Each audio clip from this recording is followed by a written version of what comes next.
Queridos, vamos ficar de pé para nós lermos a Bíblia. Convido você a abrir a sua Bíblia na terceira epístola de João. Terceira epístola de João, só tem um capítulo. Nós vamos ler somente o versículo 2. Terceira epístola de João, versículo número 2. Você achou aí na Bíblia?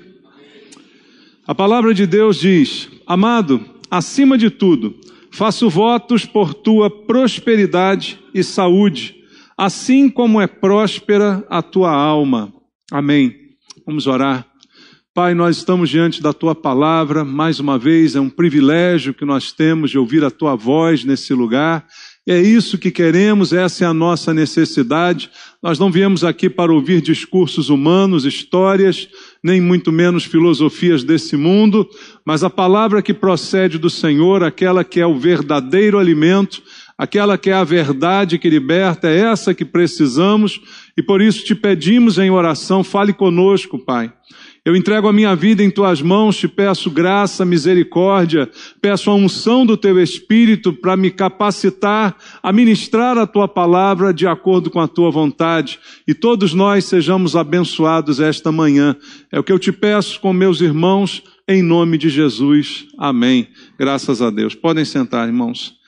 Amados, o que o apóstolo João está falando nessa carta, que é uma carta pessoal, se você ler aí o primeiro versículo, está dizendo: o presbítero ao amado Gaio, a quem eu amo na verdade. Então, ele está escrevendo uma carta a Gaio, e logo no segundo versículo ele faz um voto, um desejo. Ele manifesta um desejo bom para esse amigo a quem ele escreve, e ele diz que deseja que ele tenha prosperidade e saúde, assim como é próspera a sua alma.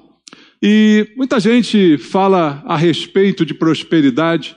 Infelizmente, até hoje em dia, a Igreja do Senhor, na verdade, há muito tempo, ela é atacada por uma doutrina, por uma teologia perversa, que você já deve ter ouvido falar, a tal da teologia da prosperidade, que diz que todo o nosso relacionamento com Deus se baseia em prosperidade. Eu preciso ser próspero se Deus está comigo, eu não fico doente, eu não enfrento perdas, eu não tenho lutas, porque qualquer uma dessas coisas é sinal de fraqueza na minha fé, é sinal de que eu não determinei, não decretei, não mandei, não ordenei. E essa teologia se espalha, criando uma ilusão muito grande, porque ela a princípio parece agradável, ou seja, venha para Jesus que você vai ter todos os seus problemas resolvidos. O pastor vai te ensinar uma fórmula mágica, algumas palavras mágicas que você vai dizer, e assim você vai repreender todo o mal, nenhum mal vai acontecer com você, nenhuma decepção, nenhuma enfermidade, você será sempre cabeça, e não cauda, como é um versículo muito citado por eles, Você vai estar sempre à frente de tudo, vai sempre ser honrado, mas nós sabemos pela própria Bíblia e também pela experiência de vida que as coisas não são assim. Nem todos os dias são dias de vitória, de êxito. Às vezes acontecem percalços, e a própria Bíblia narra para nós que isso acontece com todos. Tudo sucede igualmente a todos, como diz a Bíblia Sagrada. Então, essa palavra sobre prosperidade, às vezes, traz muito mal entendido. Por isso eu queria essa manhã falar com você a respeito da prosperidade verdadeira no sentido bíblico, para que a gente entenda de verdade como ela se estabelece, Muita gente deseja prosperidade. E veja, olhando de forma bem tranquila, não há nada de errado em você querer prosperar.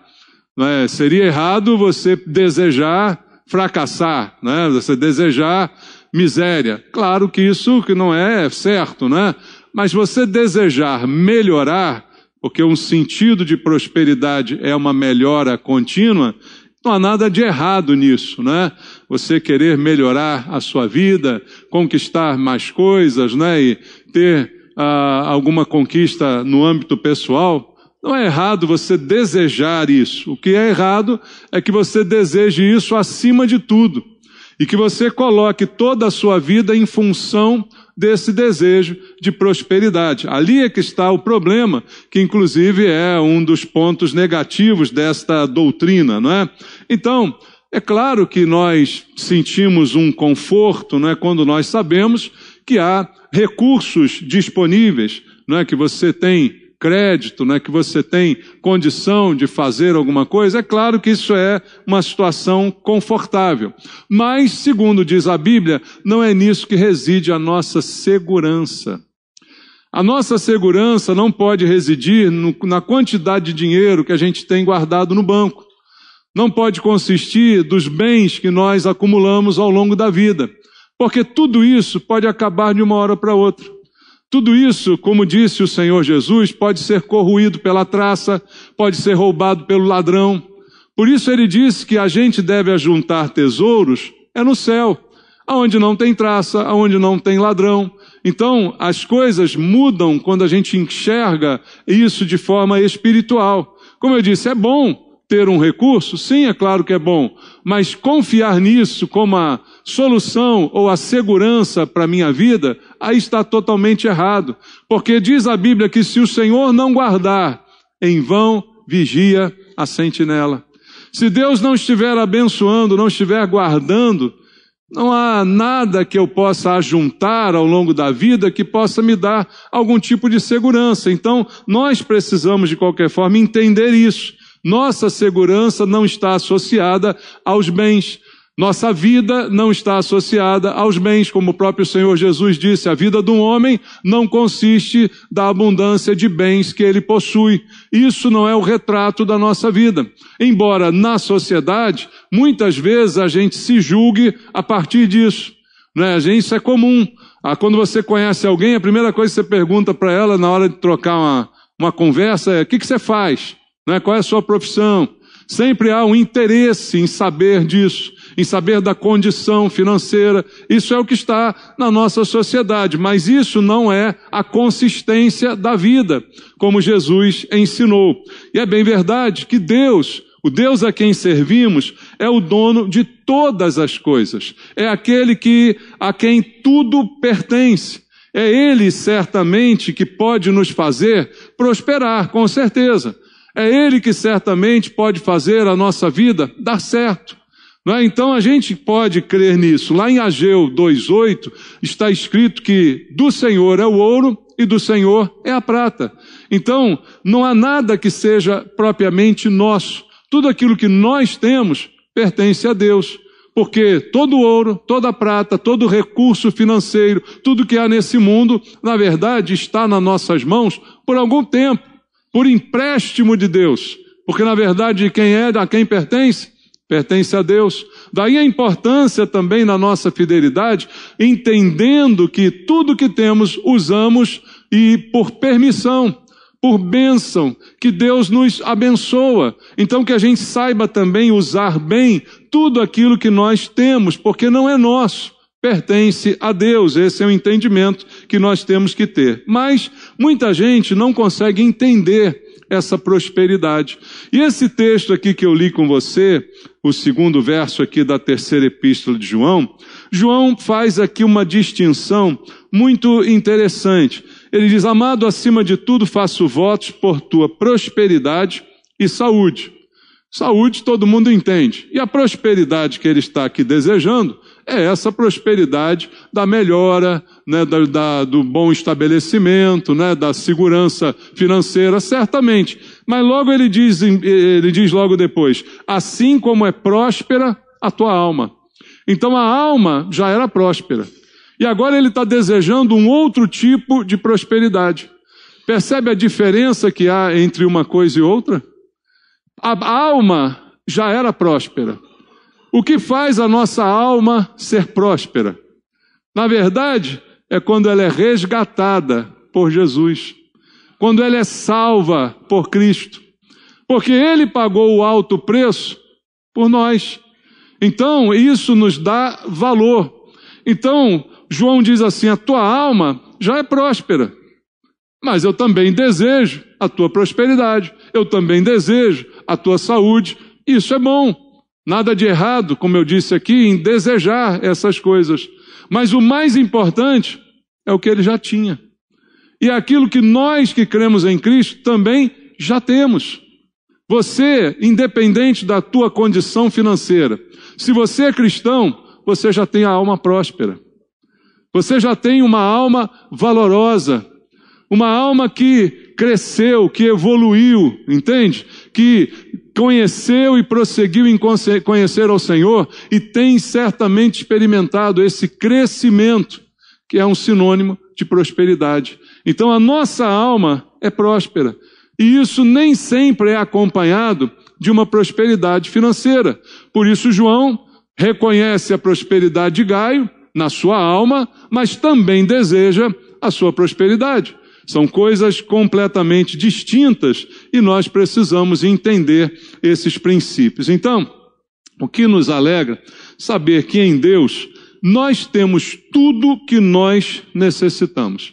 Primeira coisa que nós precisamos entender de uma vez por todas em relação a esse assunto.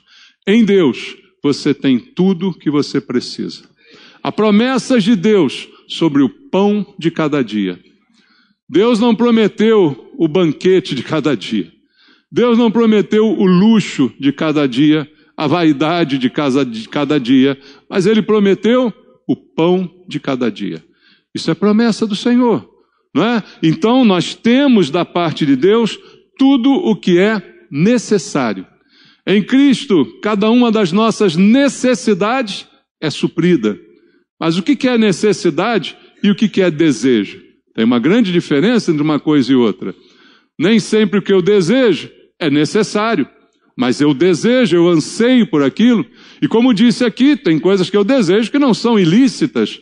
Não é pecado desejar melhorar ou ter alguma coisa a mais, mas eu preciso entender que as minhas necessidades são todas elas supridas por Deus, porque dele vêm todas as coisas. O Senhor, como disse Ageu, é o dono de todo ouro e de toda prata. O Senhor é aquele que tem todas as coisas, tem um domínio sobre todas elas. Alguns textos que eu deixo com você. Em primeiro livro de Crônicas, no capítulo número 29, vamos ler. Primeiro de Crônicas, capítulo 29, do verso 10 até o verso 14. Primeiro Crônicas, capítulo número 29, do verso 10 ao 14, diz: Pelo que Davi louvou ao Senhor perante a congregação toda e disse: Bendito és tu, Senhor, Deus de Israel, nosso Pai, de eternidade em eternidade.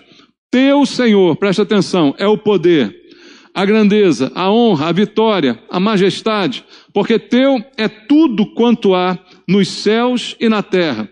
Teu, Senhor, é o reino, e tu te exaltaste por chefe sobre todos. Riquezas e glória vêm de ti. Tu dominas sobre tudo. Na tua mão há força e poder. Contigo está o engrandecer e a tudo dar força. Agora, pois, ó nosso Deus, graças te damos e louvamos o teu glorioso nome, porque quem sou eu e quem é o meu povo para que pudéssemos dar voluntariamente estas coisas? Porque tudo vem de ti e das tuas mãos tomamos. Davi está dizendo isso aqui, fazendo esta oração a Deus, no momento em que o povo trouxe uma grande quantidade de ofertas para a casa de Deus. O povo trouxe uma grande quantidade, o próprio Davi colaborou, todos abraçaram aquela ideia para o templo e trouxeram uma grande quantidade de ofertas. E aí Davi faz essa oração dizendo assim: olha, Senhor, tudo é teu. Até as ofertas que nós te damos são tuas. Então, Deus não se impressiona com aquilo que eu dou a Ele. Por quê? Porque o que eu dou a Ele já pertencia a Ele. Ele não recebeu nada que Ele já não tivesse. Então, o entendimento disso é muito importante para nós basearmos o nosso relacionamento com Deus. E Davi aqui reconhece: do Senhor é tudo, o Senhor é dono de tudo. Quem sou eu, quem é o teu povo para te dar alguma coisa? Então, até em relação às ofertas que deram, ele diz: olha, nós demos, mas na verdade veio do Senhor. Passou pela nossa mão e nós entregamos, mas sempre pertenceu ao Senhor. Esse entendimento, para que nós entendamos de fato o que é a prosperidade, é muito importante. Veja, no Evangelho segundo João, no capítulo 3, vamos ler aqui Evangelho segundo João, capítulo 3, versículo número 27, está escrito: respondeu João: o homem não pode receber coisa alguma, se do céu não lhe for dada. Tudo que temos, tudo que recebemos veio do céu. Nada eu posso receber se não vier do céu. Então, esse é um princípio que nós temos que entender. Outro dele está aqui em Tiago, na Epístola de Tiago, capítulo 1, versículo 17, onde está escrito: toda boa dádiva e todo dom perfeito são lá do alto, descendo do Pai das luzes, em quem não pode existir variação ou sombra de mudança. Então, toda boa dádiva, toda coisa boa que chega nas minhas mãos, veio do alto, veio do Pai das luzes, veio do Senhor nosso Deus. Então, esse princípio precisa ser bem entendido por cada um de nós. Então, se alguém tiver alguma coisa, quem deu? Foi Deus. Se alguém possui qualquer coisa, isso aconteceu com a permissão de Deus. Toda boa dádiva, todo dom perfeito vem lá do alto. E assim a Bíblia tem vários exemplos que nós poderíamos aqui enumerar de pessoas a quem Deus prosperou. O problema é eu pegar esses exemplos e dizer assim: tá vendo? Deus fez assim com Abraão. Isso tem que acontecer comigo também. Porque se não acontecer, é porque eu sou um desgraçado. É porque eu sou um pecador. É porque eu não valho nada. É porque eu não tenho fé. Esse é o problema da famigerada teologia da prosperidade. Ela traz esse peso sobre as pessoas, ignorando que desígnios são de Deus, vontades e propósitos são de Deus. E não algo que eu produza, seja com a minha fé ou com o meu relacionamento com Deus. Então, é verdade que Deus abençoou algumas pessoas? Vamos ver alguns exemplos em Gênesis capítulo 13. Gênesis capítulo 13, versículo número 2, já o primeiro personagem aqui que a gente pode encontrar essa bênção. 13:2, Gênesis: era Abraão muito rico, possuía gado, prata e ouro. No mesmo Gênesis 24, versículo 1, está escrito também a respeito de Abraão. Era Abraão já idoso, bem avançado em anos, o Senhor em tudo o havia abençoado. Então, desde cedo, Abraão era rico. Abraão tinha tudo. E já velho, a Bíblia continua dizendo: em tudo o Senhor o abençoou. Agora, isso quer dizer que eu tenho que ser igual a Abraão? Não. Abraão é o meu pai na fé, não é meu pai na riqueza. Abraão não vai deixar a herança para a gente, não. Arruma outro pai para você aí para receber herança. Por quê? Na fé, sim. Ele é o nosso pai, como diz a Bíblia, pai na fé, está lá em Gálatas. Então eu preciso entender que Deus foi quem abençoou Abraão, mas isso não quer dizer que ele tenha que fazer assim com todos os demais. Outro exemplo, em Gênesis 26, versículo 12 e 13. O negócio passa de pai para filho, olha só. Semeou Isaque naquela terra e no mesmo ano recolheu 100 por 1, porque o Senhor o abençoava. Enriqueceu-se o homem, prosperou, ficou riquíssimo. Isaque é outro que a Bíblia diz foi abençoado e enriquecido por Deus. Quer ver mais um outro exemplo? Gênesis capítulo 30, versículo 43. Continua de geração em geração. Gênesis 30, 43. E o homem se tornou mais e mais rico, teve muitos rebanhos, e servas e servas, servos e camelos e jumentos. Falando agora de Jacó. Abraão, Isaque, Jacó. Todos eles abençoados por Deus. Todos eles enriquecidos por Deus. Todos receberam o favor de Deus. Não é mérito, é favor de Deus, sempre. Sempre a relação é esta. Veja outro exemplo de alguém a quem Deus abençoou dessa forma. No primeiro livro de Reis, no capítulo número 10. 1 Reis, capítulo 10, versículo 23. 1 Reis, capítulo 10, verso 23, um personagem também bem conhecido. Assim o rei Salomão excedeu a todos os reis do mundo, tanto em riqueza como em sabedoria. Foi o rei mais rico que já existiu. Quem deu isso a ele? Deus. E quando Deus mandou ele escolher o que ele queria, ele escolheu sabedoria. Deus deu a sabedoria, é o mais sábio de todos, e também deu a riqueza para ele ser o mais rico de todos. Por que que Deus fez isso? Porque ele quis. Dá para entender? É obrigado a fazer comigo? É obrigado a fazer contigo? Não, não é. Mas se alguém tem, quem deu foi Deus. Eu preciso entender esse princípio. Jó é outro caso também que a gente conhece, não é? No livro de Jó, no capítulo 42, lá no final da sua história, quando todas as coisas são restauradas, no versículo 10, mudou o Senhor a sorte de Jó, quando este orava pelos seus amigos, e o Senhor deu-lhe o dobro de tudo que antes possuía. Já era rico, foi mais rico ainda. Então, vieram a ele todos os seus irmãos, todas as suas irmãs, todos quanto dantes o conheceram, e comeram com ele em sua casa, e se condoeram dele, e o consolaram de todo o mal que o Senhor lhe havia enviado. Cada um lhe deu dinheiro e um anel de ouro. Assim abençoou o Senhor o último estado de Jó, mais do que o primeiro, porque veio a ter 14.000 ovelhas, 6.000 camelos, 1.000 juntas de boi e 1.000 jumentos. Então, olha a história de Jó. No final, mas quem quer passar pelo durante? Ninguém quer, né? A gente quer o final. A gente quer o antes e o depois. Mas o durante, a gente não quer. Deus tinha propósitos, Deus tinha lições, Deus tinha o controle e continua tendo sobre todas as coisas. Toda a prosperidade vem de Deus. Deus é o autor de todas as coisas. Então, eu posso confiar simplesmente no Senhor. E agora um exemplo para você de prosperidade que não era financeira. Em Gênesis, capítulo número 39, tem outro exemplo aqui de alguém que Deus prosperou, mas não necessariamente financeiramente. É José. Veja o que acontece no verso 3. Vendo Potifar que o Senhor era com ele e que tudo que ele fazia, o Senhor prosperava em suas mãos. Veja, Deus era com José. Então, o que ele fazia, Deus prosperava. Nesse versículo, qual é a função de José nesse momento? Escravo de Potifar. Ele não é um alto funcionário do governo, ele vai ser depois. Mas aqui, ele é um escravo. Como é que Deus pode prosperar um escravo?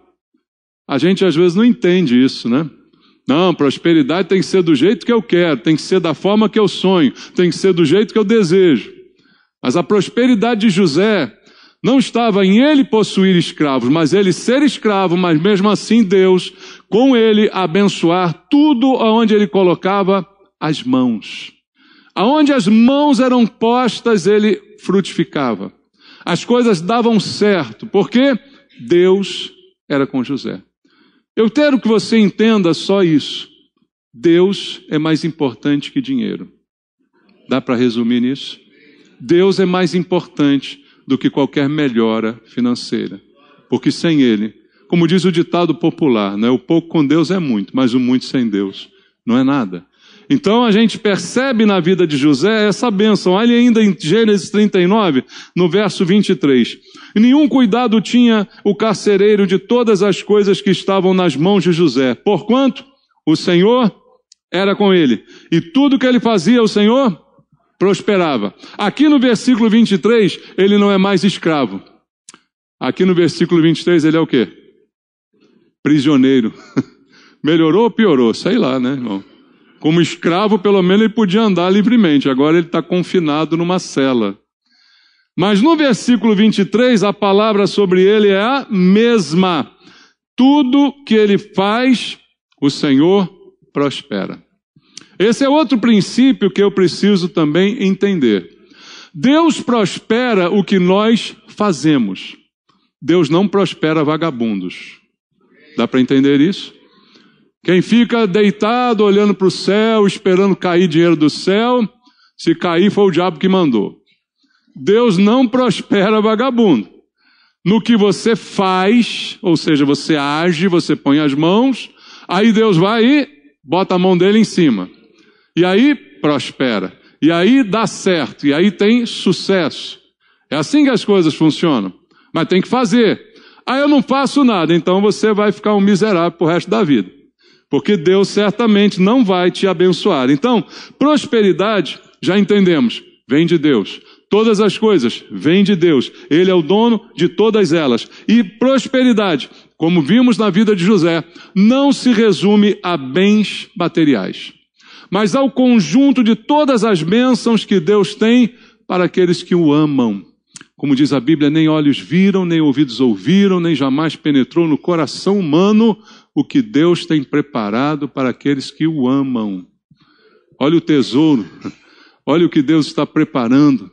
Então, a prosperidade não está atrelada a dinheiro, mas ao conjunto de vida, ao conjunto da existência de alguém que tem relacionamento com Deus e que por Deus é abençoado. Então, como eu sempre digo aqui, um dos sentidos da palavra prosperidade é o progresso sucessivo, é o crescimento sucessivo. Aí, às vezes, você olha para a sua vida e diz, poxa, então nesse ponto eu estou mal, porque a minha vida não anda, a minha vida não cresce. Sabe por quê? Porque a gente despreza os humildes começos. Como Zacarias diz, nós não devemos fazer. Ninguém despreze os humildes começos. A gente só considera a prosperidade quando é uma grande coisa. Às vezes, irmãos, acordar amanhã melhor do que hoje já é uma prosperidade, porque você melhorou. Uma experiência até às vezes negativa que acontece, mas você aprendeu, isso já é prosperidade. Porque agora você tem mais conhecimento do que tinha antes. Então, às vezes, um pequeno progresso é prosperidade, mas você não liga, você ignora, você desdenha, porque não é aquele grande salto que você gostaria. É de passo em passo, é a cada passo, é a cada momento, é de progressivamente. Assim é a prosperidade verdadeira, como diz Provérbios 4:18. A vereda do justo, o caminho do justo é como a luz da aurora, vai brilhando mais e mais até ser dia perfeito. Mas às vezes esse mais e mais é um pouquinho de cada vez. É um degrauzinho que você ignora, que você desdenha, mas é um progresso, é prosperidade. E você está simplesmente ignorando essa prosperidade, porque amanhã você foi melhor do que foi hoje.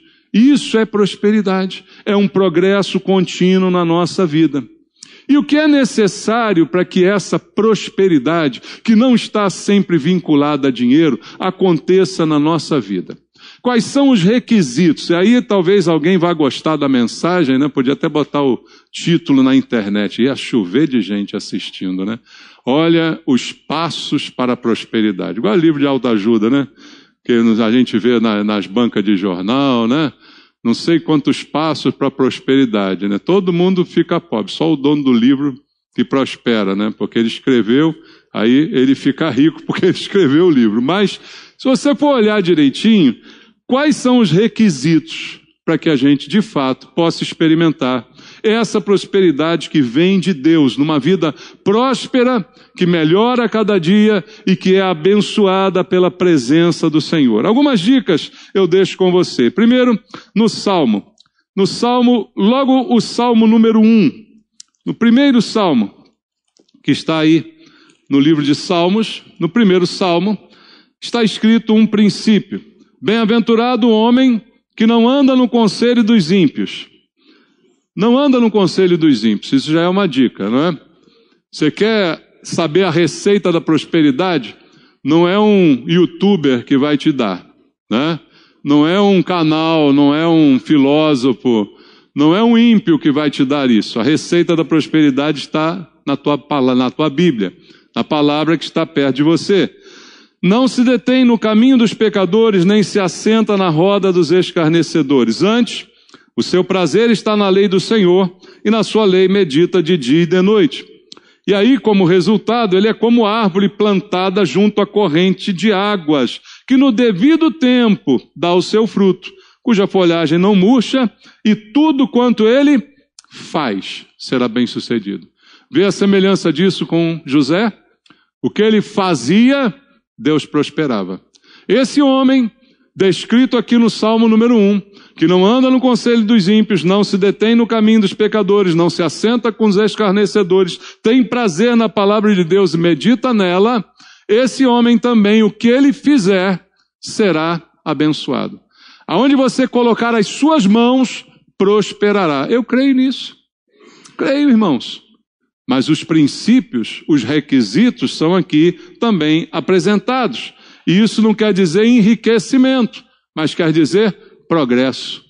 Você faz uma coisa e aquilo que você faz é abençoado. Você já percebeu que existem pessoas assim? E aí eu não falo de Elon Musk, né? Bill Gates. Eu falo de gente simples. Você já viu um pedreiro que onde ele põe a mão é abençoado, sai tudo bonitinho, o trabalho fica bonitinho, a parede fica no prumo. Não vou falar dos outros não, né, por favor, mas existem alguns assim, não existem? Que você vê a pessoa faz um trabalho, você vê que trabalho bem feito, né? Uma faxineira que arruma uma casa, você olha e dá gosto de ver, que trabalho bonito, que trabalho feito com cuidado, com carinho, porque aonde coloca a mão, prospera. Aí pode ser escravo, pode ser prisioneiro, pode ser o que for. Deus abençoa o que você faz com as suas mãos. É dom de Deus, é bênção de Deus sobre a sua vida.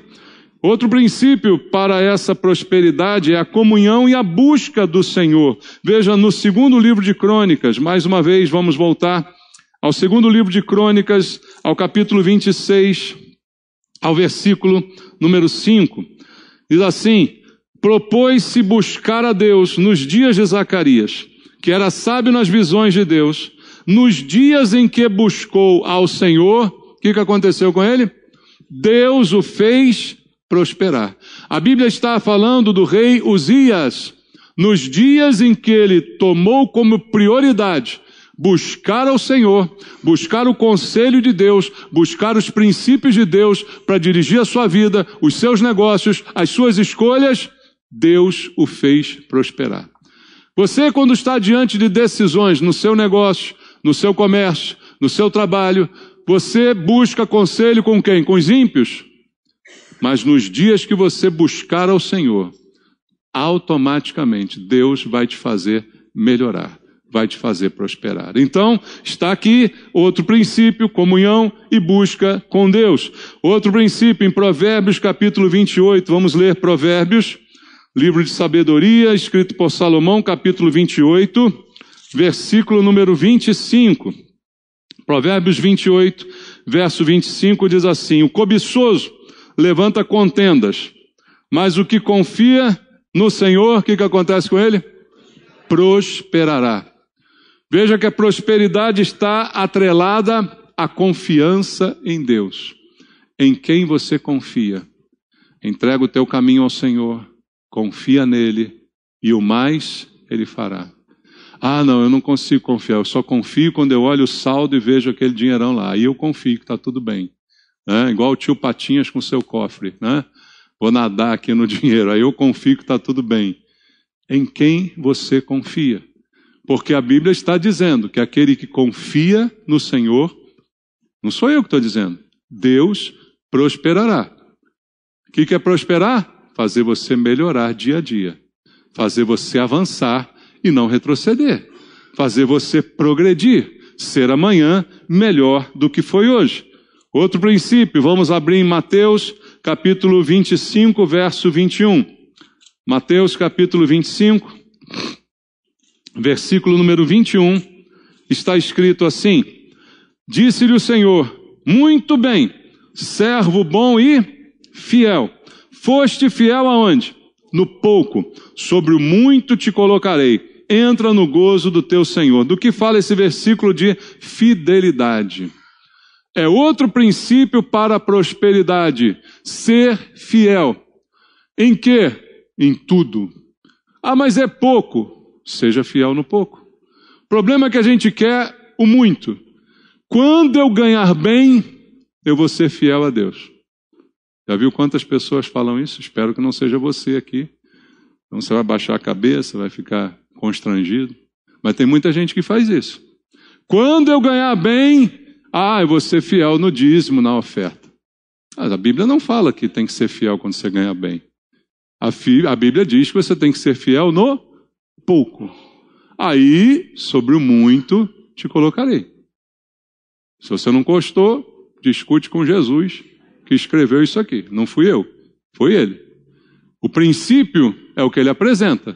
Fidelidade na escassez. Fidelidade quando há pouco, fidelidade quando não há muito, mas depois o muito chegará. Então, há um princípio também aqui colocado. Outro princípio, agora em Provérbios, capítulo 11, verso 25. Voltando a Bíblia agora ao livro de Provérbios, livro de sabedoria, capítulo 11, versículo 25. Também eu acho que muita gente conhece esse versículo. Está escrito: a alma generosa, o que acontece com ela? Prosperará, e quem dá a beber será descedentado. Então, qual o princípio? Da generosidade. O generoso prospera. O mão de vaca fica com a vaca. Entendeu? É assim que funciona. O generoso prospera. E quanto mais você é generoso, mais você prospera. Quanto mais você abre mão, quanto mais você dá, é o princípio de Deus. Por quê? Tudo é dele. Reter não vai levar a nada, porque não é meu, é dele. Então, quanto mais você é generoso, mais você prospera. E veja, a Bíblia também repete isso em Lucas capítulo 6, verso 38. No Evangelho também, assim como em Provérbios. Lucas 6, 38, Jesus ensina: dai e dar-se-vos-á. Boa medida, recalcada, sacudida, transbordante, generosamente vos darão, porque com a medida com que tiverdes medido, vos medirão também. Esse versículo sempre chama atenção porque ele diz o dai só uma vez, né? É um dai pequenininho, 3 letrinhas. Mas quando fala do retorno, fala de um monte de coisa, né? Diz assim, olha, dar-se-vos-á. Boa medida, recalcada, sacudida, transbordante, generosa. Então veja que a volta é muito maior do que o investimento. E a gente hoje está preocupado, qual é o investimento que dá mais? Né? Qual é o investimento? O melhor é esse, é ser generoso, é ser alguém que depende de Deus, que está confiante no Senhor, independente de qualquer outra coisa. E como não podia deixar de ser, outro princípio, e esse tão importante quanto, é o trabalho. Salmo 1, verso 3, o que diz? Tudo que ele fizer vai ser abençoado. O trabalho está sempre em jogo. Gênesis 39, 3 e 23, que a gente leu de José, tudo que ele fazia, o Senhor prosperava. Quer prosperar, não existe caminho fácil. Abra a Bíblia em Provérbios, capítulo número 21, versículo número 25. Provérbios 21, verso número 25, está escrito: o preguiçoso, o que acontece com ele? Morre. Conhece algum preguiçoso? Fala para ele, você vai morrer. Quem disse? A Bíblia. Tá escrito aí ou não está? O preguiçoso morre. Como é que ele morre? Desejando. Por quê? Porque as suas mãos recusam trabalhar. Então tem que morrer mesmo. É ou não é? Não tem piedade. A mão recusa. Aí vai querer ser rico, vai querer dias melhores, vai querer conquistar alguma coisa a mais. Se as tuas mãos se recusam a trabalhar, só resta a morte, é o que diz a Bíblia, e eu fico com ela. Segunda aos Tessalonicenses, capítulo número 3, versículo 6. Segunda carta de Paulo aos Tessalonicenses, capítulo 3, do verso 6 ao 11, bem conhecido. Nós vos ordenamos, irmãos, em nome do Senhor Jesus Cristo, que vos aparteis de todo irmão que ande desordenadamente e não segundo a tradição que de nós recebestes. Pois vós mesmos estáis cientes do modo por que vos convém imitar-nos, visto que nunca nos portamos desordenadamente entre vós. Nem jamais comemos pão à custa de outrem. Pelo contrário, em labor e fadiga, de noite e de dia, trabalhamos a fim de não sermos pesados a nenhum de vós. Não porque não tivéssemos esse direito, mas por termos em vista oferecer-vos exemplo em nós mesmos, para nos imitardes. Porque, quando ainda convosco vos ordenamos isto, se alguém não quer trabalhar, o que acontece? Não come. Então veja só, existem dificuldades financeiras? Existem. Existem pessoas que passam dificuldade financeira? Existem. Existem pessoas que vivem até em miséria? Sim, existem. Devo ajudar a todas elas? Não. Eu devo ter critério. Por que ela está nessa situação? Qual a razão dela viver dessa forma? É porque não quer trabalhar? Então, Paulo, de uma forma bem carinhosa, disse assim: morra de fome. Foi o que ele disse ou não foi? Quem não quer trabalhar, não coma. A comer. Alguém diria, um prato de comida não se nega a ninguém. Nega sim. Ao vagabundo, nega. Ao preguiçoso, nega-se. Está escrito na Bíblia. Não gostou? Reclama com quem escreveu. Só estou lendo para você e comentando, né? Mas a palavra não é minha. Então, esses são os requisitos para a vida próspera, para a vida abençoada, que nem sempre significa dinheiro, como já disse a você. E antes de terminar a mensagem, eu quero agora fazer um alerta para você, que talvez já seja próspero, que talvez já tenha o suficiente, que talvez já esteja desfrutando dessa bênção que veio do Senhor. A prosperidade, ela requer cuidados. Sabia disso? Talvez seja mais fácil viver com pouco do que viver com muito, porque as tentações são maiores, os desequilíbrios são mais perigosos. Então, para aquele que já prosperou, cuidados após a prosperidade. Pode ser bênção ou maldição, depende da sua reação. Ser rico é bom? Todo mundo com medo de falar. Ser rico é bom, irmão? É bom. Vai dizer que é ruim? Não. É como disse um videozinho que eu vi na internet, eu gostei muito. Falou assim, dinheiro não compra felicidade, mas compra moto, que é quase a mesma coisa. Você já viu esse vídeo? Então eu estou nessa palavra. Mas não é ruim, claro que não é ruim, né? É bom, é bom. Agora, eu preciso entender, essa riqueza pode ser uma bênção ou ela pode ser uma maldição. Se eu não souber lidar com ela. Então eu deixo 3 últimos versículos para você. A gente já atrasou aqui, a culpa é do André e da Geração Vida. Então vamos lá.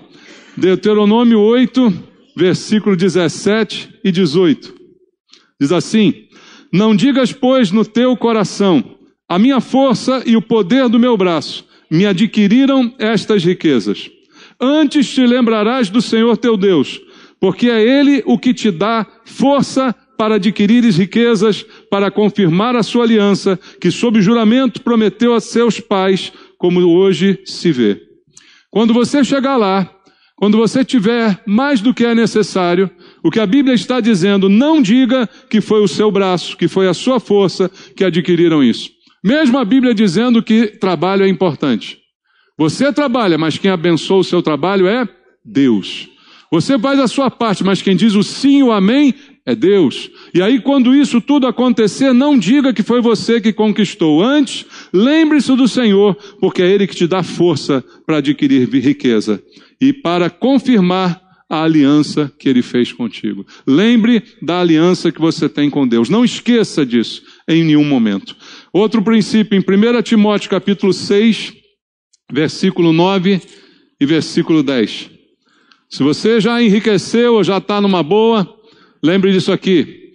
Ora, os que querem ficar ricos caem em tentação e cilada, e em muitas concupiscências insensatas e perniciosas, as quais afogam os homens na ruína e perdição.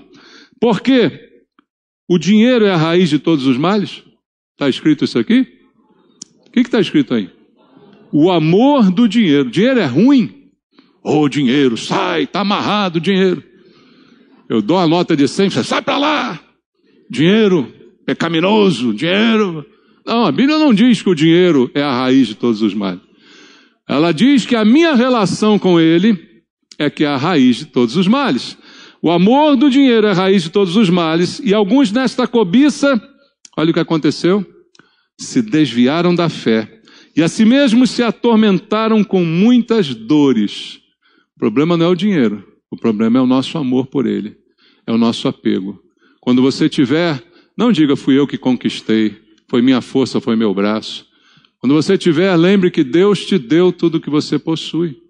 Quando você tiver, não apaixone-se por Ele. Não fique apaixonado pelo dinheiro. É o que diz a Bíblia. E para terminar, Lucas capítulo 12, versículo 13 em diante. Em Lucas 12, do 13 em diante, Jesus nos diz algo importante que a gente tem que cuidar. Cuidado com o materialismo.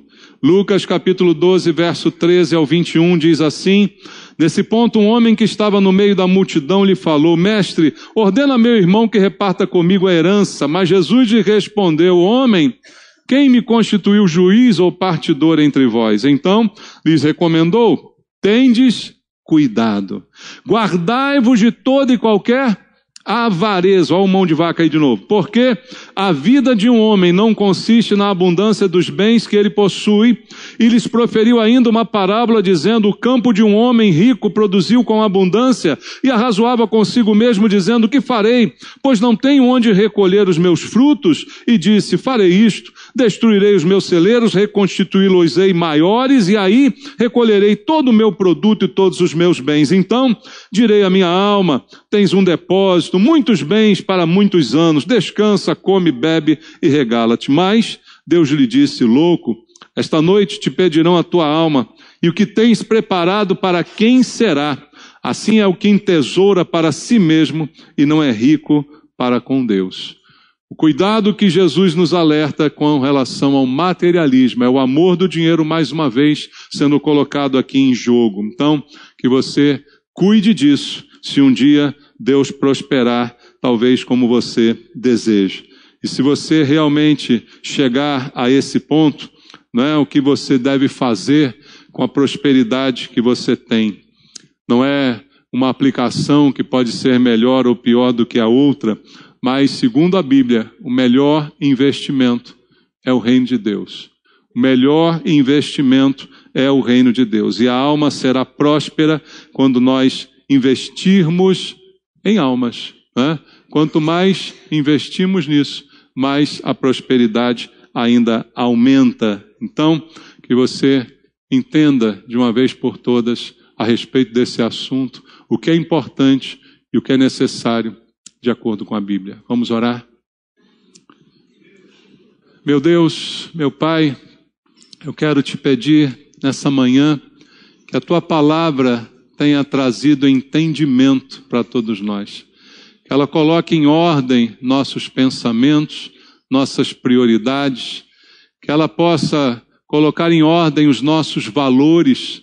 Às vezes nossos valores estão tão deturpados, Senhor, que a tua palavra nos guie, que ela endireite o nosso coração, que ela endireite a nossa mente, que nós não sejamos enganados pelas coisas desse mundo, porque tudo vai passar, mas a tua palavra permanecerá para sempre.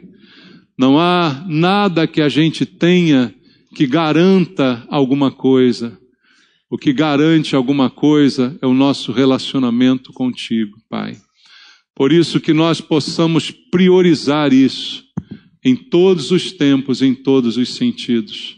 É bom ter alguma coisa, sim, Pai, mas melhor ainda é ter alguma coisa com Deus.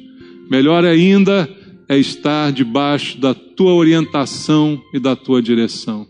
Abençoa meus irmãos, Pai, com prosperidade, eu te peço.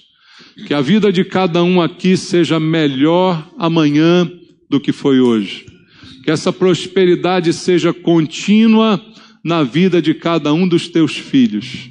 Que a gente aprenda com nossos erros, com as experiências da vida e que haja um crescimento na fé, no contato contigo, na comunhão com o Senhor e que nós sejamos crentes cada vez melhores, Pai, porque essa é a prosperidade verdadeira.